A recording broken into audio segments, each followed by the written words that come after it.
Alright guys, we're back at Endeavor BJJ, so we're just working on essentially different ways of getting to the outside on guard or taking the back. We've been talking a lot about taking the back over the last 2 or 3 weeks.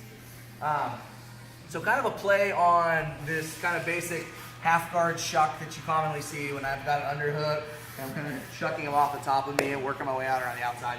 But from guard, right? So the basic idea of working one side, not staying so flat on my back, always kind of playing off to one hip, playing off to another hip and things like that. So we're playing around with the idea of establishing an underhook. So I'm going to swing under with one underhook, using the other hand to kind of apply pressure and apply force. That way I can kind of bring myself out to the outside to shrimp. Okay?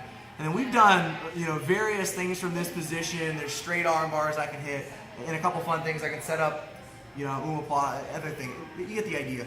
Right when I get from this point, right, if I get high enough, I can get underneath this arm and kind of shuck him over. Now, when I shuck him over, I want to make sure that he keeps his elbow on the opposite side because he's going to try to pull his elbow back.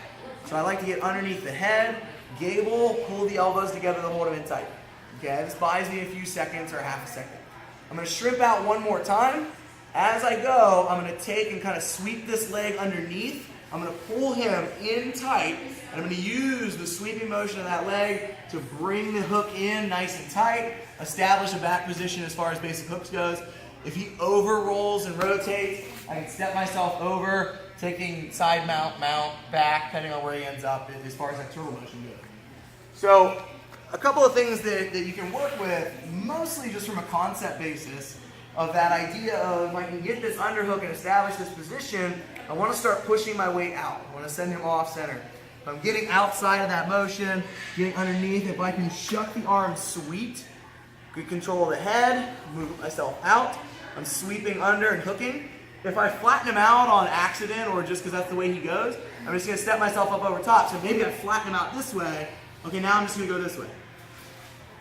And whether I'm taking that back mount or whether I'm slipping over to the side, whatever the hell you want to do from that point.